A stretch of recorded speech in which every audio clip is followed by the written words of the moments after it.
नमस्कार, आप सभी का जनहित समाचार में स्वागत है। देखिए आज की मुख्य खबर। मैं हूं बाबू राव। नहीं ये प्रेस कॉन्फ्रेंस लेने का जो मेन मुद्दा है वो ये है कि कई दिनों से ये अटकलें चल रही है कि भिवंडी पार्लियामेंट की सीट जो है वो यहाँ से एनसीपी अपना दावा कर रही है और एनसीपी मांग रही है। तो इस ताल्लुक से थोड़ा सी क्लियर ये करना था कि भाई प्रदेश में ऑलरेडी हम लोगों ने अपनी बातें पहले भी रखी थी और भिवंडी जिला अध्यक्ष के तरफ से भिवंडी कांग्रेस की तरफ से इसका ठहराव लेकर हाईकमान को अपनी बात भी रखी गई, ठहराव भेजा गया, क्योंकि कांग्रेस इस सीट पर पिछले 35 साल से ये कांग्रेस की सीट रही है और कांग्रेस ही यहाँ से लड़ेगी, ऐसा हमने अपनी बात रखी है पार्टी के सामने।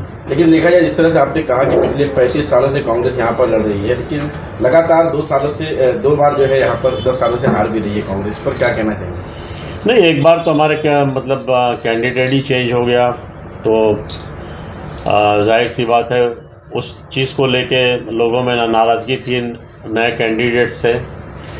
और दूसरा जो इलेक्शन हुआ तो उसमें हारने की बात क्या, हारना तो पूरा महाराष्ट्र में लोग हारे हैं और भिवंडी में भी हम हार के भी 3,70,000 वोट लिए। तो आपका कहने मतलब फिर से पुराने चेहरे को अगर भिवंडी से लोकसभा के उम्मीदवार के रूप में चुना जाएगा तो पुरानी अगर यहाँ पर आएगी तो कांग्रेस की चेहरा कौन देती है वो तो पार्टी का काम है। जो इच्छुक हैं लोग, उनमें जो पार्टी जिन्हें बेहतर समझेगी उसे कैंडिडेट देगी, लेकिन ये कांग्रेस की सीट रही और कांग्रेस ही यहाँ से लड़ेगी, यही हमारा जो है वो दावा। अगर दूसरे को देने के बाद आपका रुख क्या रहेगा? तो दूसरे को देने का सवाल ही नहीं उठता, तो दूसरे को देने का क्या? कांग्रेस की सीट है, कांग्रेस हमेशा यहाँ से लड़ते आई है और कांग्रेस ही यहाँ से लड़ेगी। इस संदर्भ में किससे आप लोगों ने मुलाकात की है कि ये कांग्रेस की आपकी पार्टी क्या? नहीं, इस संदर्भ में हमने तो हमारे नेता राहुल जी से बात की, इस ताल्लुक से प्रदेश अध्यक्ष से हमारी बात हुई है, सीएलपी लीडर से बात हुई है, अपोजिशन लीडर से बात हुई है, जो हमारे यहाँ के अभी नए इंचार्ज हुए हैं रमेश नतीला जी, उनसे बात हुई है।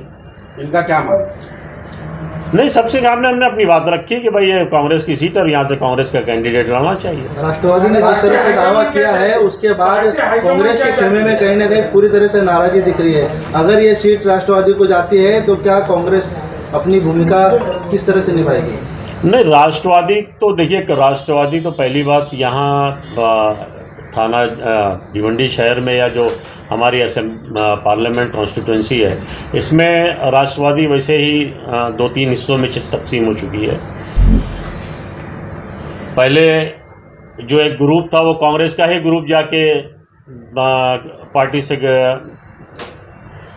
गद्दारी करने के बाद में जो है वो एनसीपी में ज्वाइंट हुए और एनसीपी में ज्वाइन होने के बाद में अभी हाल में ही उसमें से ही एक आधा ग्रुप जो है वो अजीत पवार गट में गया, तो यहाँ उनका मामला है ही कहाँ? नहीं, अभी भी कुछ कांग्रेसी जो है वो राष्ट्रवादी के संभावित उम्मीदवार के पक्ष में बात कर रहे हैं, उनसे आना जाना है, इसकी जानकारी है क्या आपको? अब तो असल में कौन बात क्या करता है उसमें तो उस आर्गूमेंट में मुझे जाना नहीं है। जब तक के कैंडिडेट कांग्रेस का फाइनल नहीं होता, कौन किसके बारे में क्या बोल रहा है, किसके बारे में कौन क्या प्रतिक्रिया कर रहा है, तो ये हम लोगों का विषय। क्या लगता है इस तरह की जो रवैया, इस तरह की जो मतलब देखा जाए पार्टी के भी जो उम्मीदवार की घोषित है, इसमें पार्टी का नुकसान नहीं है? कहीं लोकसभा के चुनाव में भी तो कहीं ना कहीं मत का नुकसान हो सकता है। मतलब इस तरह से पार्टी एक निर्णय लेने के लिए काफ़ी समय लगा रही है।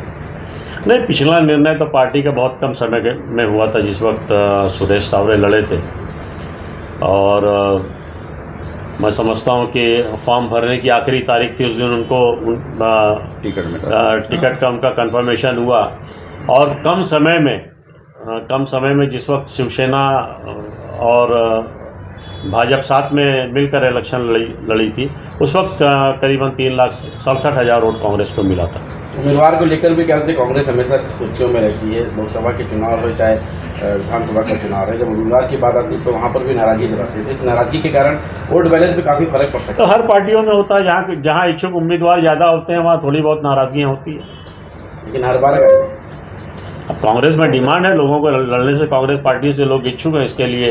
एक जाहिर सी बात है, टिकट तो एक ही आदमी को देगी। एक सवाल का जवाब देने के लिए कांग्रेसी कतरा रहे, साफ तौर पे दिख रहा है कि अगर की बात करें, अगर यह सीट राष्ट्रवादी को गई, उस वक्त कांग्रेस की भूमिका क्या रहेगी? नाराज रहेंगे या फिर उनका साथ देंगे?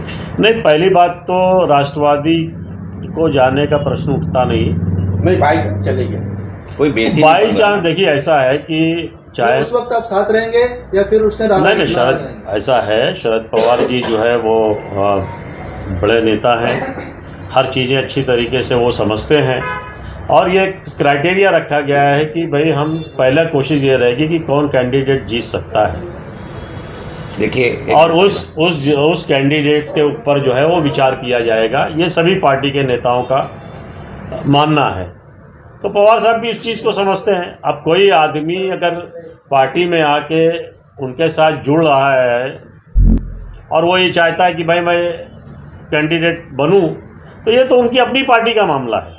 जैसे कि तो ये निर्णय तो वो लेंगे कि उनको क्या करना है क्या नहीं करना है। जैसे कि एक सभा में सुरेश मात्रे उर्फ बाले मामा ने कहा था कि जो भी सीट आए, मतलब कांग्रेस की आए चाहे राष्ट्रवादी की आए, जो पार्टी डिक्लेयर करेगी, लेकिन ऐसे में अगर कांग्रेस को भी गया तो हम साथ मिलकर लड़ेंगे और उनका साथ देंगे।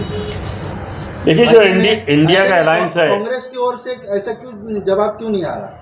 नहीं, कांग्रेस की तरफ से क्यों जवाब नहीं? भाई इंडियन अलायंस है, महाविकास आघाड़ी का कैंडिडेट जो आ रहा है तो उसके साथ में सभी लोग मिलकर काम करेंगे। तुतारी का भी अगर यहाँ पर लोकसभा के उम्मीदवार के सुतारी देखिए, तुतारी वगैरह का जो सिंबल है और वो जो आई है वो तो अभी तो उसको चिन्ह को घर घर पहुंचाने में बहुत समय लगेगा। इतना समय नहीं है कि उसमें टाइम वेस्ट किया जा सके। जनहित समाचार यूट्यूब चैनल सच्चाई का साथ देने वाला, जनता की समस्याओं को शासन प्रशासन तक पहुंचाने के लिए जनहित समाचार यूट्यूब चैनल को सब्सक्राइब करें और घंटी का बटन दबाएं। अगर आपको वीडियो पसंद आए तो कृपया इसे लाइक करें और अपने दोस्तों के साथ शेयर करें। वीडियो कैसा लगा उस पर कमेंट जरूर करें। वीडियो पूरा देखने के लिए धन्यवाद। जय हिंद, जय महाराष्ट्र।